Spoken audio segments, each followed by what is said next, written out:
कैसे हो? हम पढ़ रहे थे बेटा स्लोप, ठीक है। तो आज हम स्लोप के अंदर आगे ले गए। हमारा जो टॉपिक चल रहा था स्लोप यानी कि ढाल टॉपिक चल रहा था। और स्लोप के अंदर हमने जो है पढ़ा था कि स्लोप को हम किस तरह से फाइंड आउट करते हैं। उसमें हमने पहला जो पढ़ा था वो ये था कि इंटरसेप्टिंग लाइन के द्वारा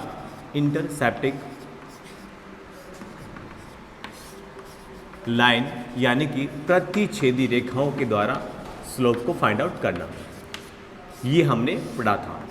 मैं हल्का सा रिवाइज कर रहा हूँ, प्रतिच्छेदी रेखाओं के द्वारा स्लोप को फाइंड आउट करना, ठीक है। फिर हमने ये कहा था इसके अंदर कि जो इसकी जो स्लोप होगी कि इसके लिए हम क्या करेंगे, 2 पॉइंटों को ले लेंगे, ठीक है। 2 पॉइंटों को लेकर के हम उस पर एक प्रतिच्छेदी रेखा खींच देंगे। फिर उसके बाद हम इसकी स्लोप निकाल लेंगे। तो हमने कहा था कि भाई इसकी जो स्लोप होती है, मान लो मैंने यहाँ का v है और यहाँ का t है, तो जो इसकी जो स्लोप होगी, वो क्या होगी, डेल्टा v अपॉन में डेल्टा t होगी। और इसके बारे में फिर मैंने आपसे ये कहा था कि ये जो delta v upon delta t है, ये कहलाएगा हमारे पास औसत त्वरण, एवरेज एसिलेशन, यानी कि औसत त्वरण कहलाएगा। क्या कहलाएगा? औसत त्वरण। तो ये कहलाएगा औसत त्वरण, ठीक है। तो जब भी हम स्लोप को इंटरसेप्टिंग लाइन द्वारा फाइंड आउट करते हैं, प्रतिच्छेदी रेखाओं के द्वारा फाइंड आउट करते हैं, तब हम यहाँ पर स्लोप को जो है वो delta v upon delta t यानी डेल्टा के फॉर्म में लेते हैं। और उससे जो हमें वैल्यू मिलती है वो वैल्यू होती है एवरेज वैल्यू, औसत वैल्यू होती है। इसके बाद जो मैंने सेकंड लिया था वो लिया था टेंजेंट लाइन के द्वारा, यानी कि स्पर्श रेखाओं के द्वारा आप स्लोप को फाइंड आउट करते हैं। उसके लिए मैंने आपसे ये कहा था कि जब भी आप स्पर्श रेखाओं के द्वारा स्लोप को फाइंड आउट करते हो तो आप क्या करते हो, मान लो यहाँ पर ये v है और ये क्या है बेटा, t है। तो इसके लिए आपको स्लोप फाइंड आउट करना है, तो आप क्या करोगे, सिंपल है, जिस पॉइंट पर आपको स्लोप निकालना हो तो आप क्या कीजिए, उसके इर्द गिर्द 2 पॉइंट बनाइए और उन दोनों पॉइंटों को आप मिला दीजिए। और ये इस तरह से आपने मिला दिया, ठीक है। ये रेखा खींच दीजिए। तो ये वाली जो रेखा होगी वो क्या कहलाएगी, स्पर्श रेखा कहलाएगी। और इसका जो स्लोप होगा वो किसा होगा, इसका जो स्लोप होगा वो होगा dv अपॉन में dt। इससे जो वैल्यू निकल के आएगी, ये क्या है बेटा, त्वरण है, एक्सीलरेशन है, लेकिन ये त्वरण कौन सा है, ये है इंस्टेंटेनियस वैल्यू, यानी कि तात्क्षणिक त्वरण है। क्या है ये, तात्क्षणिक त्वरण है। तो इस तरह से हम प्रतिच्छेदी रेखाओं के द्वारा स्लोप निकालते हैं और हम निकालते हैं स्पर्श रेखाओं के द्वारा स्लोप। तो इस तरह से हमने यहाँ तक आपको सीखा है। और अब जो है हम इसका नेक्स्ट पोर्शन लेते हैं। तो देखिए नेक्स्ट बात क्या है इसकी, यहाँ पर मैं आपको दिखाऊंगा कि देखो स्ट्रेट लाइन के द्वारा जो स्लोप है वो कैसे फाइंड आउट करते हैं, या हम कह सकते हैं सरल रेखाओं का जो स्लोप होता है वो कैसा होता है। तो आप यहाँ पे लिख सकते हो, हेडिंग लगा सकते हो, लगाइए heading, slope of straight line,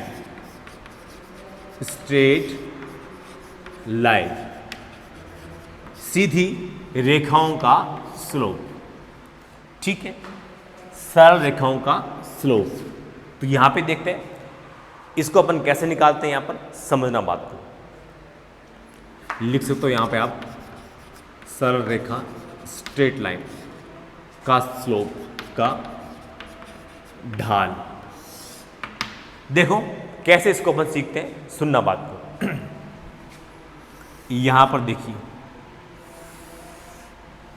ये मैंने लिया, यहाँ पर v है और यहाँ पे लिया मैंने t, ले सकता हूँ।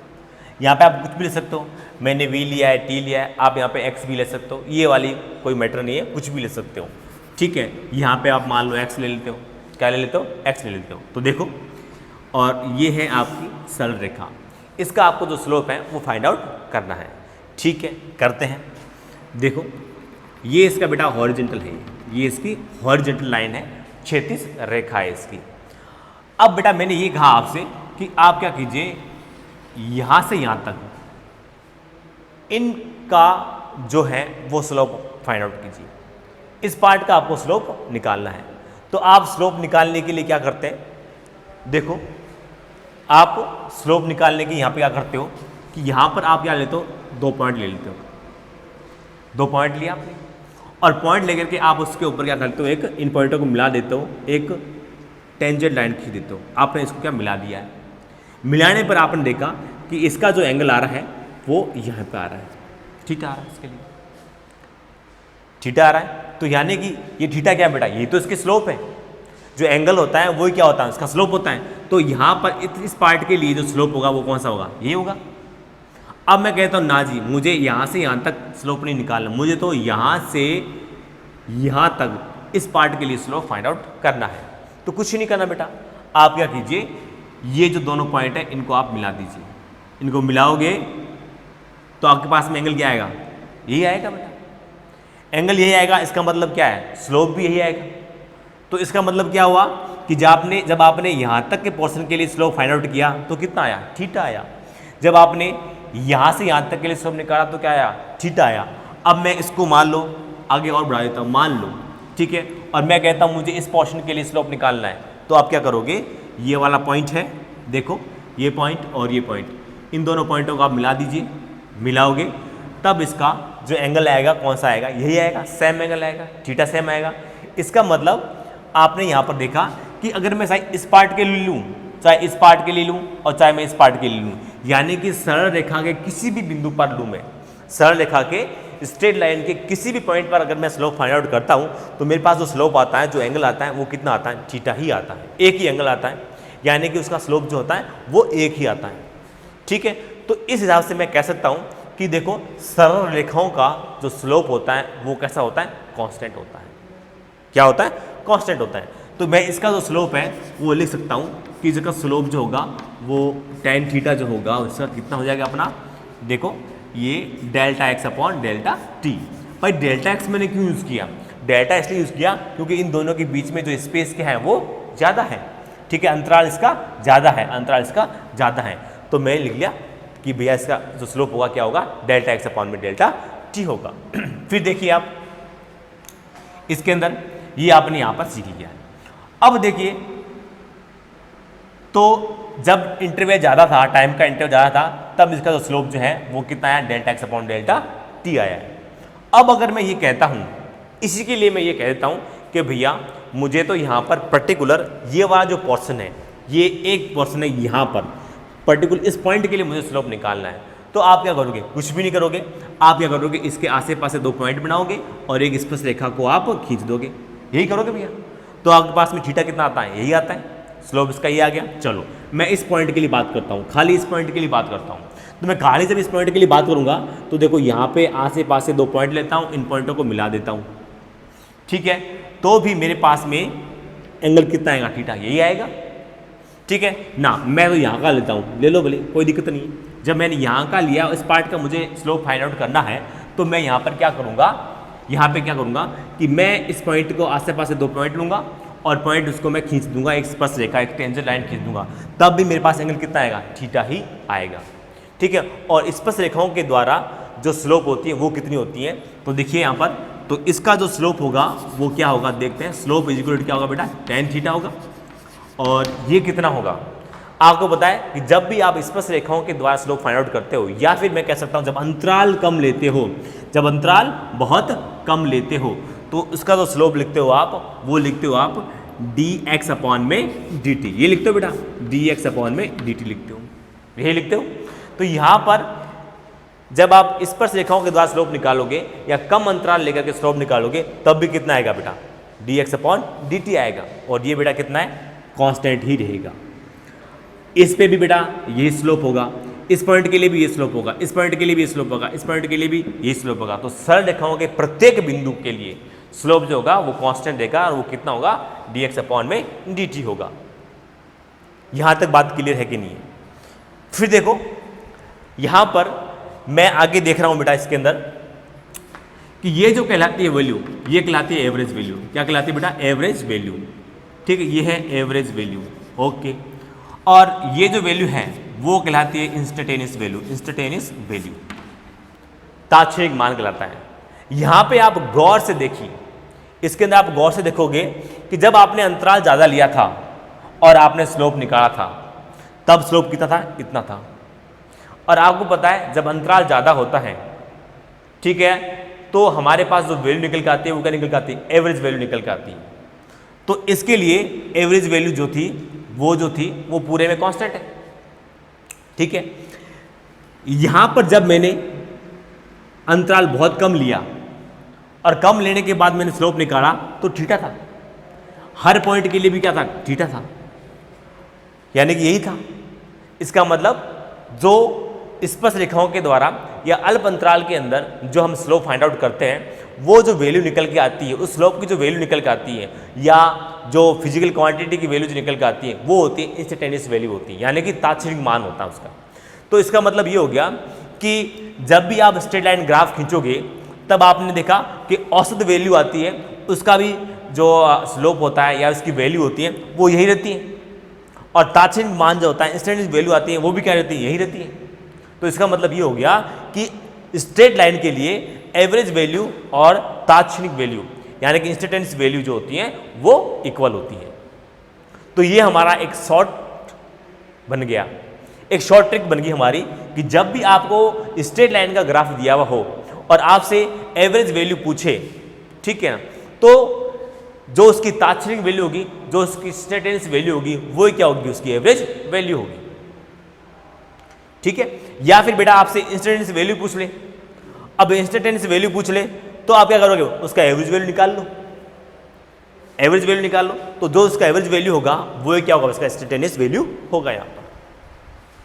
तो जो चीज़ आपको आसान लगती हो वो कर सकते हो, जैसे कि बेटा इंस्टेंटेनियस वैल्यू निकालने के लिए आपको डिफरेंशिएशन करना पड़ेगा, अवकलन करना पड़ेगा, लेकिन आपको लगता है कि मैं उस जगह की एवरेज वेलोसिटी है वो आसानी से निकाल सकता हूँ, तो आपका टाइम बच गया, आपको इंस्टेंटेनियस वैल्यू निकालने की जरूरत नहीं पड़ी, आपको डिफरेंशिएशन करने की जरूरत नहीं पड़ी, आपको अवकलन करने की जरूरत नहीं पड़ी।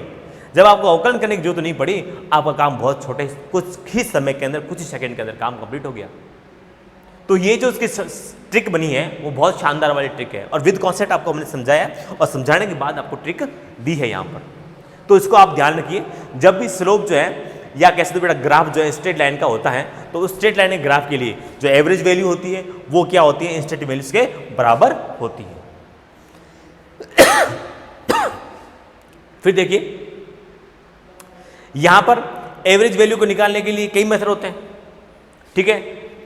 जैसे कि आपको मैं बेटा बोल दूं कि आपको एवरेज वेलोसिटी निकालनी है, तो आप क्या करोगे, v1 प्लस का v2 ले लोगे, दो वेलोसिटी है आपके पास में, और उन दो वेलोसिटी के अंदर आपको एवरेज वैल्यू निकालनी है, तो आप क्या करोगे, v1 प्लस v2 बटा 2 कर दोगे, तो ये क्या हो जाएगी, एवरेज वेलोसिटी हो जाएगी। अब ये तो करना आसान है, मान लो आपको दो वेग दे दिए, एक आपको दे दिया 6 मीटर का, एक दे दिया आपको 4 मीटर का पर सेकंड का, एक दे दिया आपको, एक वेलोसिटी आपको दे दी 6 मीटर पर सेकंड की, और एक दे दिया आपको 4 मीटर पर सेकंड की वेलोसिटी आपको दे दी है, और आपसे ये बोल दिया कि भाई उसके इंस्टेंटेनियस वैल्यू निकालो, और ग्राफ कैसा बेटा स्ट्रेट लाइन का है, तो आप समझ जाओगे कि स्ट्रेट लाइन का ग्राफ है हमारे पास, तो सीधी सी बात है स्ट्रेट लाइन के ग्राफ के अंदर जो एवरेज वेलोसिटी होती है वो इंस्टेंटेनियस वेलोसिटी के बराबर होती है। अब इंस्टेंटेनियस वेलोसिटी के लिए आपको इक्वेशन चाहिए होगी, आपको इक्वेशन चाहिए होगी, उस इक्वेशन क्या करोगे आप, डिफरेंशिएशन करोगे, अवकलन करोगे, तो अवकलन करने के बाद में आपके पास में क्या आएगा, एवरेज इंस्टेंटेनियस वैल्यू है वो निकल के आएगी। लेकिन यहाँ पर आपको v1 और v2 दो वेलोसिटी दे रखी है, अब दो वेलोसिटी दे रखी है तो आप क्या कीजिए, फटाफट उसका एवरेज वैल्यू मान निकाल लीजिए। एवरेज वैल्यू निकालने का तरीका ये होता है, वैसे खूब तरीके होते हैं, लेकिन ये वाला तरीका अपन को यूज करना है, ठीक है। तो आप क्या करोगे, v1 प्लस v2 अपॉन में 2 कर दोगे इसके अंदर, तो इससे आपके पास क्या आ जाएगा, एवरेज वैल्यू निकल के आ जाएगा, और यही एवरेज वैल्यू क्या होती है, इंस्टेंटेनियस वैल्यू होती है स्ट्रेट लाइन ग्राफ के लिए। तो आपका समय जो है वो बच गया। तो हम आज से हमारे दिमाग के अंदर जो है ये कॉन्सेप्ट है ये बना के रखेंगे कि यहाँ पर जब भी ग्राफ स्ट्रेट लाइन का हो, जब भी ग्राफ स्ट्रेट लाइन का हो, तब आप लिख सकते हो क्या, कि जो स्लोप होती है, जो स्लोप होती है वो डेल्टा एक्स अपॉन में डेल्टा टी इजिकल टू यहाँ पर डी एक्स अपॉन में डी टी होती है। तो स्लोप क्या होता है, उसका बराबर होता है, ठीक है। तो आप कह सकते हो कि स्ट्रेट लाइन की जो एवरेज वैल्यू होती है, एवरेज वैल्यू होती है वो किसके बराबर होती है बेटा, इंस्टेंटेनियस वैल्यू के बराबर होती है। ये हमारा सुपर शॉर्ट मेथड बन गया, शॉर्ट ट्रिक बन गई। ट्रिक को अगर आप समझते हुए याद रखते हो, विद कॉन्सेप्ट्स याद रखते हो, तो हमेशा आपको याद रहती है। अगर आप डायरेक्टली याद रखते हो तो पॉसिबल नहीं है वो आपको याद रहे। तो ये हमने कॉन्सेप्ट समझा है, डायरेक्ट ट्रिक आपको नहीं बताइए। तो इस चीज़ को आप नोट कीजिएगा दिमाग में और इसको आप ध्यान रखिए कि जब भी स्ट्रेट लाइन का जो स्लोप होता है, ढाल होता है, उसकी जो एवरेज वैल्यू और उसकी इंस्टेंटेनियस वैल्यू जो होती है वो क्या होती है, इक्वल होती है यहाँ पर। ठीक है, अब देखिए यहाँ पर हमने सीखा था और उसके अलावा कुछ और है स्ट्रेट लाइन के अंदर। ये जो पहले मैंने स्ट्रेट लाइन ली थी वो मैंने, आपने गौर से देखा होगा, मैंने यहाँ से ली थी, अब मैं क्या करता हूँ, जो स्ट्रेट लाइन है वो मैं यहाँ से ना लेकर के ऑरिजिन से स्टार्ट करता हूँ बेटा। कहाँ से स्टार्ट करता हूँ, ऑरिजिन से स्टार्ट करता हूँ, यहाँ से स्टार्ट कर रहा हूँ। ठीक है, इसको मैं लेता हूँ बेटा y ले लिया मैंने, इसको ले लिया मैंने x। किसी को कुछ भी ले सकते हो बेटा, ठीक है, हमारी मर्जी पे डिपेंड करता है कि हम कौन सा एक्सेस जो है y लेते हैं और कौन सा एक्सेस x लेते हैं यहाँ पर। ठीक है, तो देखिए, तो मैंने कह दिया कि कोई जो पार्टिकल है उसकी जो मोशन जो है वो ऑरिजिन से स्टार्ट हो रही है, यहाँ से स्टार्ट हो रही है। तो आप क्या करोगे, आपको पता है कि ये x है और ये क्या है बेटा, y है। तो यहाँ पर कोऑर्डिनेट लिखे जाएंगे बेटा x और y का। तो यहाँ पे देखिए x बेटा कितना है, 0, और y भी कितना है, 0 यहाँ पर। ठीक है, क्योंकि यहाँ से गति स्टार्ट हो रही है तो ये इसका इनिशियल पॉइंट मान जाएगा, तो इसको x1 और y1 नाम दे देता हूँ मैं। x1 y1 मैंने इसका नाम दे दिया है और ये कितना अपने पास में 0 0 है। ठीक है, अब देखिए यहाँ पर मैं यहाँ पर नाम देता हूँ, ये मैंने कह दिया कि यहाँ से यहाँ तक की जो डिस्टेंस है वो कितनी है बेटा, x है। यहाँ पर कितनी है, x है। यहाँ पर ये कितनी डिस्टेंस है बेटा अपने पास में, x है यहाँ पर। और ये कितने अपने पास में बेटा, y है। ये कितनी है, y है। ठीक है, तो यहाँ से जो होती है वो x1 होती है और यहाँ से यहाँ तक जो होती है वो कितनी होती है, x2 होती है। मतलब ये जो है x2 की वैल्यू है और ये कितनी वैल्यू है, y2 की वैल्यू है। ठीक है, तो आप लिख सकते हो कि x2 और जो कोमा y2 है वो कितना है, x और ये y है। ये यहाँ के लिए आपके पास में कोऑर्डिनेट निकल के आ गए हैं। ठीक है, अब देखिए यहाँ पर मुझे इसका स्लोप निकालना है, तो आप जो स्लोप निकालोगे यानी कि थीटा निकालोगे, तो थीटा बेटा क्या होती है, खड़ी अपॉन पड़ी, यही होती है बेटा, खड़ी अपॉन पड़ी होती है। तो आप यहाँ पे लिख सकते हो उसको, देखें, चूंकि बेटा देखो ये स्ट्रेट लाइन है, क्या है यहाँ पर, ये स्ट्रेट लाइन है। तो स्ट्रेट लाइन के लिए अगर मैं यहाँ से यहाँ तक का अगर मैं स्लोप फाइंड आउट करता हूँ तब भी ये आता है। अगर बेटा मैं यहाँ से यहाँ तक का स्लोप फाइंड आउट करता हूँ तब भी ये आएगा, और अगर मैं यहाँ से यहाँ तक का स्लोप फाइंड आउट करता हूँ तब भी ये आएगा। यानी कि इसके किसी भी पॉइंट के लिए आप स्लोप निकालिए, स्लोप उसका कांस्टेंट रहता है। ये हमने अभी थोड़ी देर पहले पढ़ा था कि स्ट्रेट लाइन का जो स्लोप होता है वो क्या रहता है, कांस्टेंट रहता है। ठीक है, तो देखिए बेटा यहाँ पर, और दूसरा स्पर्श रेखाओं के द्वारा आप जब टेंजेंट लाइन के द्वारा स्लोप को फाइंड आउट करते हैं, यानी कि आप बोल सकते हो कि बहुत टाइम इंटरवल बहुत कम लेते हो, और कम लेकर के अगर आप यहाँ की स्लोप फाइंड आउट करते हो तो आप क्या करोगे, उसके लिए बेटा थीटा ही आएगा। अगर मैं यहाँ के लिए फाइंड आउट करता हूँ तो भी उसके लिए बेटा स्लोप क्या आएगा, यही आएगा। अगर मैं यहाँ के लिए फाइंड आउट करता हूँ तो भी स्लोप क्या आएगा, उसके लिए यही निकल के आएगा। तो इसका मतलब क्या हुआ कि इसकी इंस्टेंटेनियस वैल्यू की क्या होती है, बराबर होती है एवरेज वैल्यू की। ठीक है, स्लोप इसका कांस्टेंट रहता है। तो आप यहाँ पर लिख सकते हो कि जो इसका जो स्लोप होगा वो क्या होगा, स्लोप जो होगा इसका, देखो आप लिख सकते हो बेटा, चूंकि अंतराल यहाँ पे ज़्यादा था तो delta Y upon delta X लिख सकते हो, delta Y upon delta X ले सकते हो उसको। ठीक है, तो यहाँ पर आप इसको लिख सकते हो y2 माइनस का y1 और ये x2 माइनस का x1 लिख सकते हो, उसको आप लिख सकते हैं। ठीक है, फिर देखिए मुझे यहाँ पे पता है बेटा कि x1 कितना बेटा इसका 0 है, y1 कितना 0 है और y2 कितना बेटा y है और x2 कितना यहाँ पर x है। तो मैं यहाँ पे मान रख देता हूँ इसका, तो देखो y माइनस का 0 और x माइनस का 0, तो क्या हो जाएगा बेटा, y अपॉन x हो जाएगा। तो यानी कि इसका स्लोप कितना होगा बेटा, y अपॉन x होगा। तो यानी कि हम समझ गए कि जब भी पार्टिकल जो का है मोशन जो है वो अगर ओरिजिन से स्टार्ट होता है, पार्टिकल का मोशन ओरिजिन से स्टार्ट होता है, तब उसका स्लोप जो होता है कितना होता है, y अपॉन x होता है स्ट्रेट लाइन के लिए।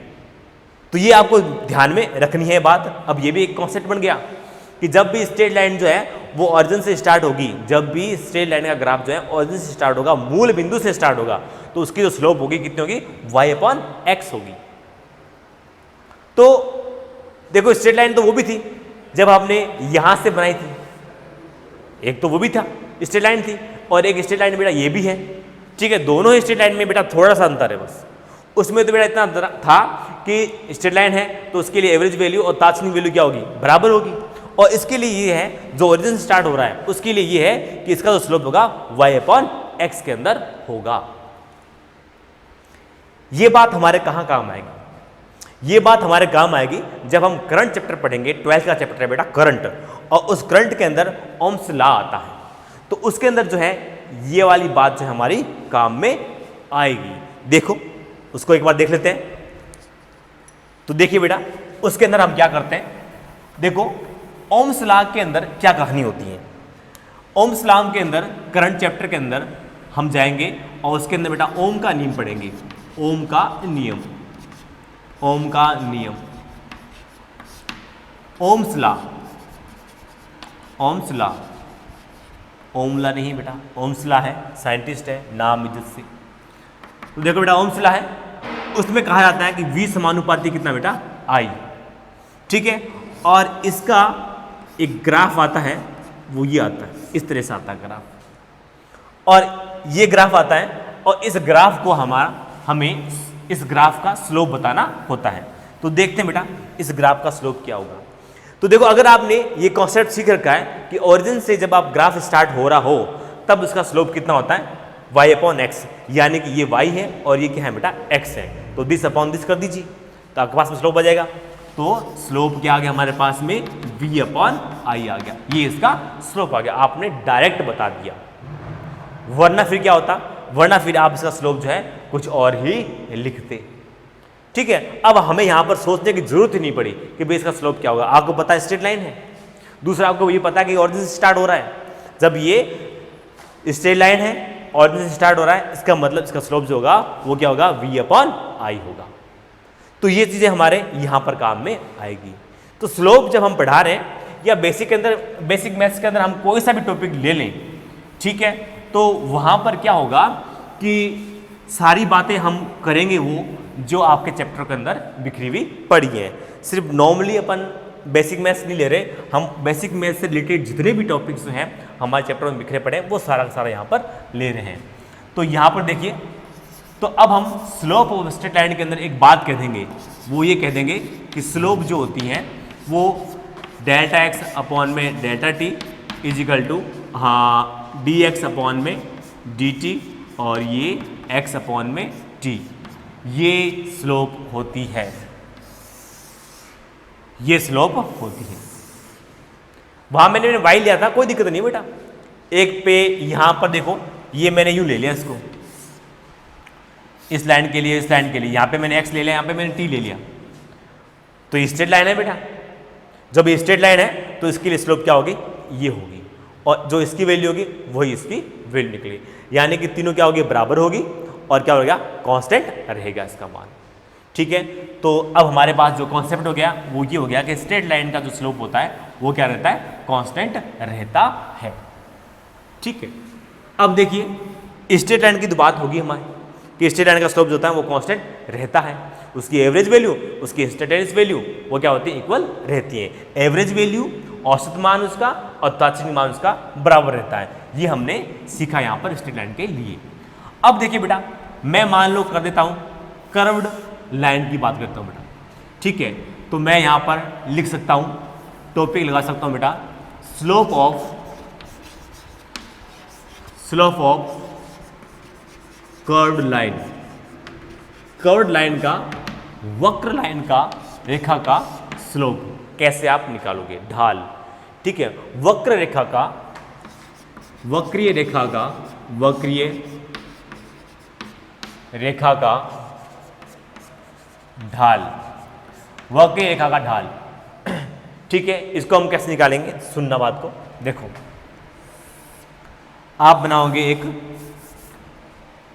आप एक वक्रीय रेखा बनाइए, ये आपने एक वक्रीय रेखा बना ली है यहाँ पर, ठीक है। अब देखते हैं इसकी स्लोप क्या होगी। ये आपने दिया बेटा x और ये दिया आपने t। अब देखते हैं, मुझे इसके इस पॉइंट के लिए स्लोप निकालनी है, ठीक है। तो आप क्या करोगे, इसके आसे पासे एक एक पॉइंट लोगे और उन पॉइंटों को आप मिला दोगे, तो ये इस पैरेट के लिए आ गई और इसका मैंने स्लोप जो ले लिया वो कितना, थीटा। ठीक है, अब मैं कहता हूं ना जी ना, मुझे तो यहां पर इस पोर्शन के लिए, इस पार्ट के लिए स्लोप चाहिए, तो वही तरीका बेटा, आप इसके आसे पासे 2 पॉइंट लोगे और पॉइंट लेकर के आप जो है इसका जो है वो खींच दोगे बेटा इसका, तो इसका स्लोप कितना आ गया, ये आ गया। ठीक है, अब मैं कहता हूं ना जी ना, मुझे तो यहां से यहां तक के लिए निकालना है, यहां से यहां तक के लिए निकालना है, तो आप क्या करोगे, यहां से यहां तक की जो लाइन है उसको आप मिला दोगे और आप कह दोगे ये इसकी स्लोप है। आप बोलते नहीं जी नहीं, मुझे तो बेटा यहां से लेकर के यहां तक की स्लोप चाहिए, तो आप क्या करोगे, यहां से आप ये मान लीजिए यहां से यहां तक की स्लोप चाहिए, तो आप क्या करोगे, यहां से यहां तक का जो पॉइंट है उसको आप मिला दोगे और उसकी स्लोप क्या आएगी, ये आएगी।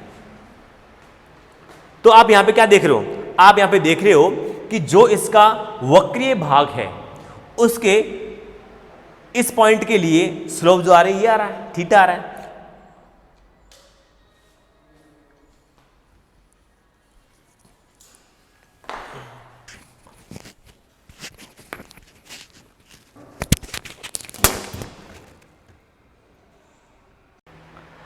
तो यहां पर ये है कर्व लाइन, वक्रीय रेखा।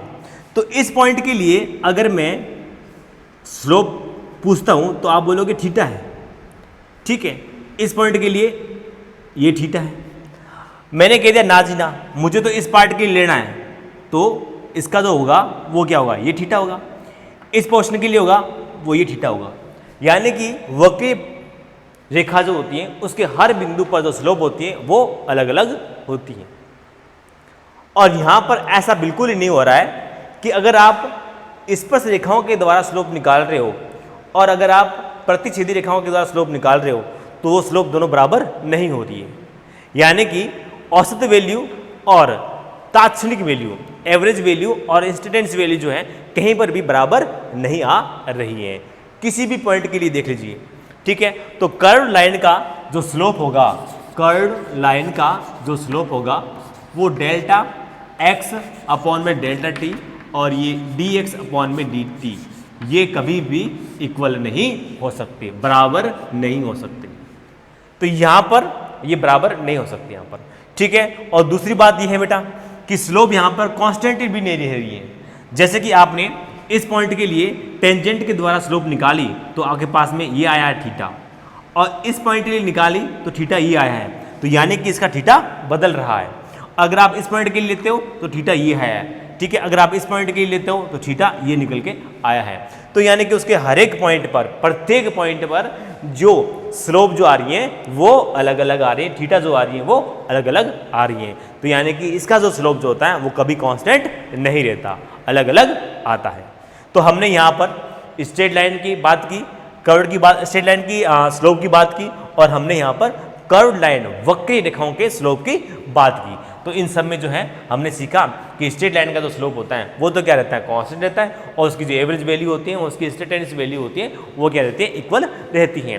लेकिन वक्रीय जो रेखा होती है, कर्व्ड लाइन होते हैं, उसका स्लोप जो होता है वो अलग अलग होता है, कांस्टेंट नहीं रहता है। फिर देखिए इसके अंदर यहाँ पर मैं एक चीज़ और बता रहा हूँ कि जब भी आप कॉर्ड को स्लोप फाइंड आउट करते हो, ये जैसे कि आपने स्लोप निकाला है तो इसके अंदर जो एंगल लिया है वो कौन सा लिया बेटा, एंटी क्लॉकवाइज एंगल लिया है। तो यहाँ पर आप एक बात ध्यान रखोगे कि जब भी स्लोप निकालोगे तो जो उसका एंगल लोगे आप कौन सा लोगे, एंटी क्लॉकवाइज एंगल लोगे। कैसे, देखो जैसे कि मैंने ये कह दिया भैया कि इस पॉइंट का आप स्लोप निकालिए, ये x है और ये t है, तो आप यहाँ पे क्या कीजिएगा, यहाँ पर आप एक दो पॉइंट लीजिए, इन पॉइंटों को आप मिला दीजिए। ठीक है, तो यहाँ पर जो ये वाला एंगल होगा वो क्या होगा, इसका स्लोप होगा, और ये एंगल हमने क्या लिया बेटा, एंटी क्लॉकवाइज एंगल लिया है यहाँ पर। ठीक है, तो यहाँ पर हम क्या ले रहे हैं बेटा, एंटी क्लॉकवाइज एंगल ले रहे हैं। तो अब हम जब भी स्लोप को फाइंड आउट करेंगे, जैसे कि बेटा इसको मान लो, ठीक है, तो यहाँ पर जो एंगल लेंगे बेटा ये वाला लेंगे, इसके अंदर ये अपन b मान लो, ये t मान लो।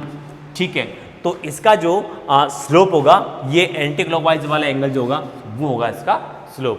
तो स्लोप के अंदर हम हमेशा क्या रखेंगे बेटा, एंटी क्लॉकवाइज वाला एंगल लेंगे, क्लॉकवाइज एंगल कभी नहीं लेंगे, ये ध्यान में रखना।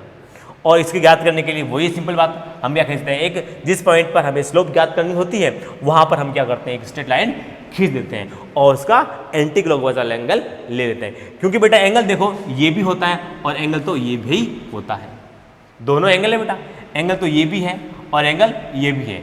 तो हम कौन सा वाला एंगल लेंगे, हम लेंगे एंटी क्लॉकवाइज वाला एंगल। कौन सा लेंगे बेटा, एंटी क्लॉकवाइज वाला एंगल लेते। अब जो बात आती है वो ये देख लो कि अगर मान लो अगर ऐसा हो, मान लो अगर ऐसा हो कि क्वेश्चन में ही आ जाए ऐसा कुछ कि हम स्पर्श रेखा खींचे और स्पर्श रेखा खींचने पर हमारे पास जो एंगल है वो एंटी क्लॉकवाइज ना करके क्लॉकवाइज आ जाए, तब हम क्या करेंगे। तो उसके लिए अपन देखते हैं बेटा, यहां देखो मेरे पास यहां पर ये कोई आया हुआ है ग्राफ है, इस ग्राफ का मुझे यहां पर देखो ये x ले लिया है और ये यहां पर मैंने t ले लिया है, ठीक है। तो मुझे इसका स्लोप जो है वो फाइंड आउट करना है। तो मैं इसका स्लोप कैसे फाइंड आउट करूंगा वो देखते हैं। तो देखो बेटा, मुझे यहां पर इस पॉइंट के लिए जो स्लोप है वो फाइंड आउट करनी है। तो जब इस पॉइंट के लिए मुझे स्लोप फाइंड आउट करनी है तो मैं क्या करूंगा बेटा, इस पे 2 पॉइंट ले लूंगा, मैं इस पर 2 पॉइंट ले लूंगा। अब जब मैं 2 पॉइंट ले लूंगा इस पर, तो देखो मैं इस पर एक टेंजेंट खींच देता हूँ, स्पर्श रेखा खींच देता हूँ। अब मैंने यहाँ पर एक स्पर्श रेखा खींच दी, अब इस पर जाएगा बेटा, यहाँ तो जाएगी, ये आगे तो जाएगी स्पर्श रेखा, ठीक है। तो अब देखिए यहाँ पर ये वाला मैं एंगल लूंगा थीटा, और ये एंगल लूंगा मैं यहाँ पर। तो जब आपने ये एंगल लिया है तो आप कहते हो कि भैया देखो आपने ये एंगल लिया है, तो यहाँ पर देखो ये इसका परपेंडिकुलर है, ये इसका बेस है, दिस अपॉन दिस कर दो, आपके पास में स्लोप निकल के आ जाएगा।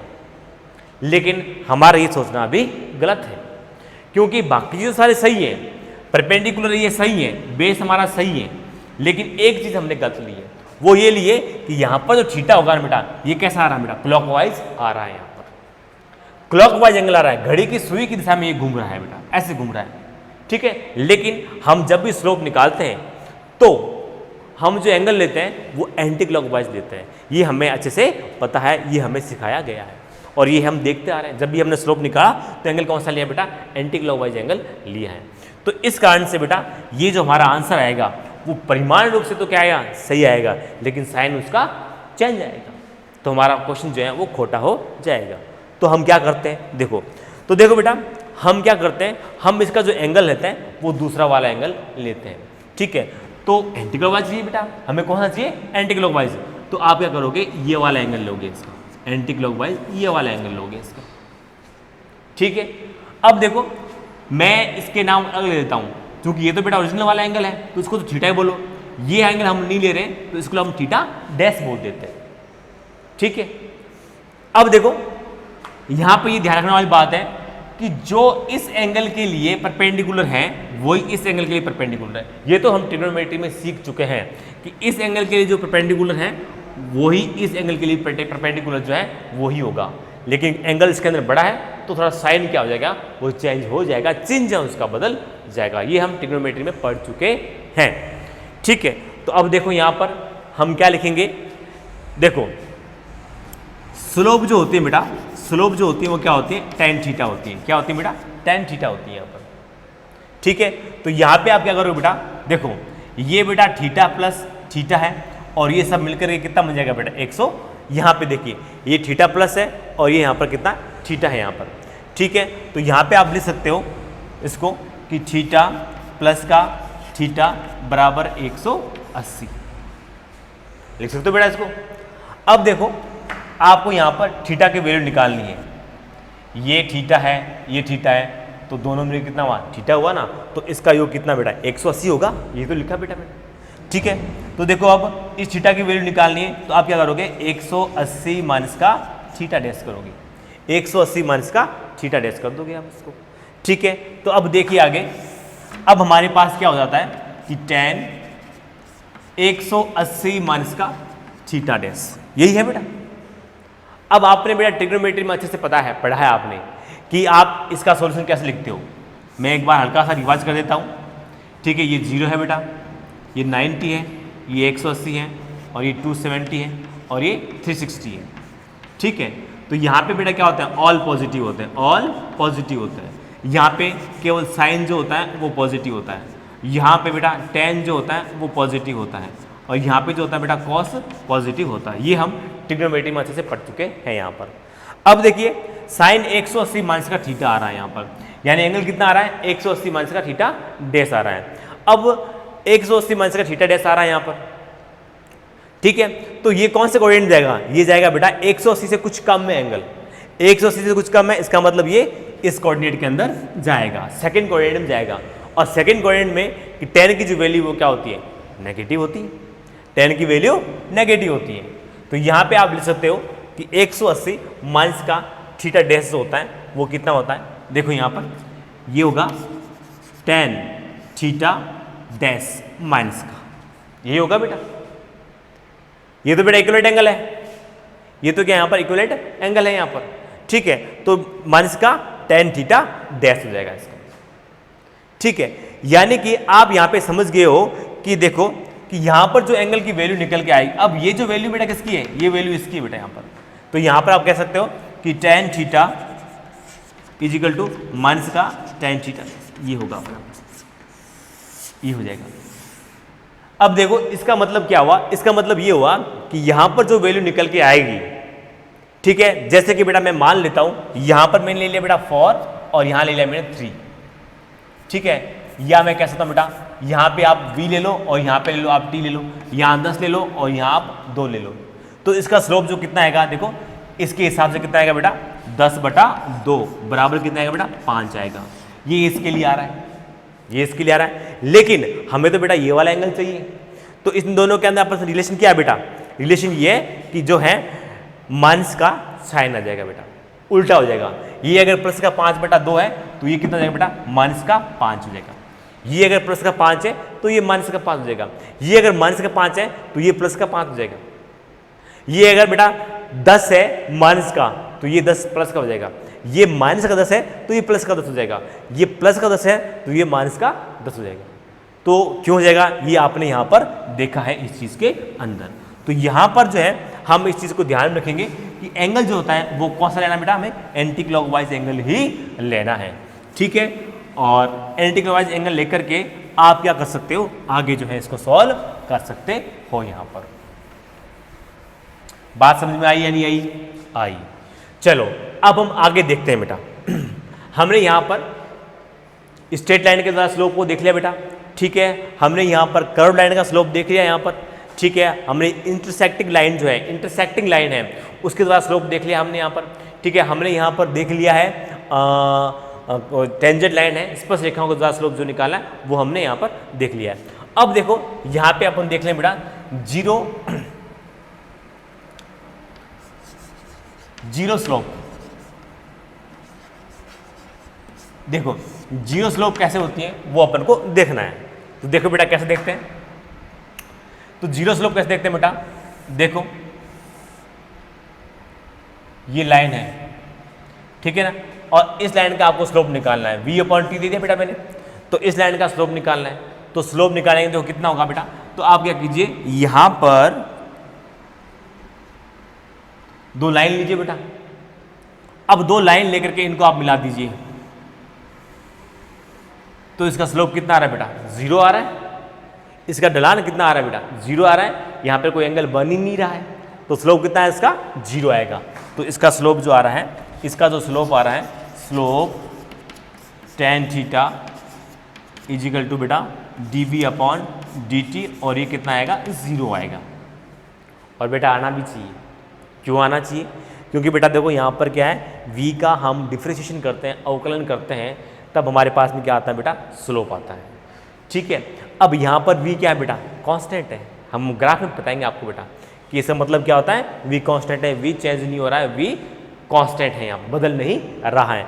v की वैल्यू बेटा 0 सेकेंड में भी बेटा इतनी थी, ठीक है, 2 सेकेंड में बेटा v की वैल्यू इतनी थी, 5 सेकेंड में v की वैल्यू इतनी थी, और 6 सेकेंड में भी v की वैल्यू इतनी थी। यानी कि v यहाँ पर कांस्टेंट है, बदल नहीं रहा है। और जब v कांस्टेंट है तो आपको पता है बेटा कांस्टेंट का अवकल कितना होता है, 0 होता है, तो इसका अवकल कितना हो जाएगा बेटा, 0 हो जाएगा। फिर देखिए बेटा आगे और भी देख सकते हैं, यहाँ पर यूं लीजिए बेटा ग्राफ को, देखो x ले लो, यहाँ पर t ले लो, ये यहाँ पर है, और आपसे बोल दिया ये ग्राफ आपके पास में, और आपसे बोल दिया कि इसकी स्लोप फाइंड आउट कीजिए, इसकी स्लोप जो है वो आप निकालिए। देखिए तो इसकी स्लोप क्या होगी, देखो आप क्या कीजिए बेटा, इसके आसे पासे 2 पॉइंट लीजिए, आप पॉइंट लोगे और इनको आप मिला दीजिए, इनको आप मिला दीजिए। तो आप क्या देख रहे हो, आप देख रहे हो कि यहाँ पर जो है वो स्लोप जो है वो ढलान जो है वो आ ही नहीं रही है, कोई एंगल नहीं बना मेरा यहाँ पर, ठीक है। ढलान से कितनी हो जाएगी, 0 हो जाएगी। तो आप लिख सकते हो इसकी जो स्लोप होगी वो क्या होगी बेटा, जो स्लोप होगी tan थीटा जो होगा यहाँ पर वो कितना होगा बेटा, इसका dx अपॉन में dt होगा, और ये कितना होगा यहाँ पर 0 होगा। यहाँ पर इसकी स्लोप कितनी होगी, 0 होगी, और होनी भी चाहिए। क्यों चाहिए बेटा, क्योंकि यहाँ पर आप देख रहे हो बेटा कि ये जो x आ रहा है बेटा इसका, ये कि x क्या, इसका कांस्टेंट है, x इसका x यहाँ पे बदल नहीं रहा है, कांस्टेंट है x इसका। अब जब इसका x कांस्टेंट है, ठीक है, तो कांस्टेंट अवकल कितना होता है बेटा, 0 होता है। तो इस तरीके से इसका जो अवकलन होगा वो कितना होगा, सॉरी इसका जो स्लोप होगा वो कितना होगा, 0 होगा, ठीक है, क्योंकि कांस्टेंट का अवकलन कितना होता है, वो 0 होता है। तो यहाँ पर 0 स्लोप कैसे निकालते हैं वो हमने यहाँ पर सीखा। बेसिक तरीका जो होता है हमारा वही रहेगा कि आप उस पर एक टेंजेंट खींच लीजिए, और टेंजेंट खींचने से आपके पास जो है वो जो स्लोप जो है वो निकल के आ जाएगी कि स्लोप जो है उसकी कैसी होगी यहाँ पर। फिर देखिए बेटा, देखिए इनफिनाइट स्लोप, अनंत स्लोप,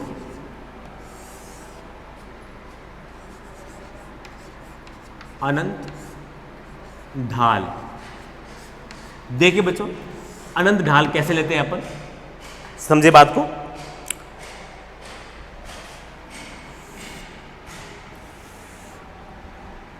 ये v है और ये t है, ये आपके पास में जो है कोई ग्राफ दिया हुआ है, और इस ग्राफ का आपको स्लोप फाइंड आउट करना है। तो इस ग्राफ का स्लोप निकालने के लिए आप क्या करोगे कि यहाँ पर इसके किसी भी पॉइंट पर आप क्या ले लीजिए, यहाँ पर ये पॉइंट है, इसके आसे पासे 2 पॉइंट ले लीजिए। अब इन दोनों पॉइंटों को मिलाकर के एक टेंजेंट लाइन खींच दीजिए। ये जो टेंजेंट लाइन है वो बेटा कहाँ से जाएगी, अनंत तक जाएगी। कहीं एक बार भी नहीं देखोगे बेटा ये अनंत तक जाएगी, अनंत तक जाएगी। तो मैं बोल दूंगा कि इसका जो स्लोप होता है, स्लोप जो होता है dv अपॉन dt है, और ये कितना बेटा इसका अनंत है, इन्फिनाइट है, इन्फिनाइट इसका स्लोप। फिर देखिए यहां पर ये v है अपने पास में, ये अपने पास में t है, और ये आपके पास में ग्राफ है बेटा, ठीक है।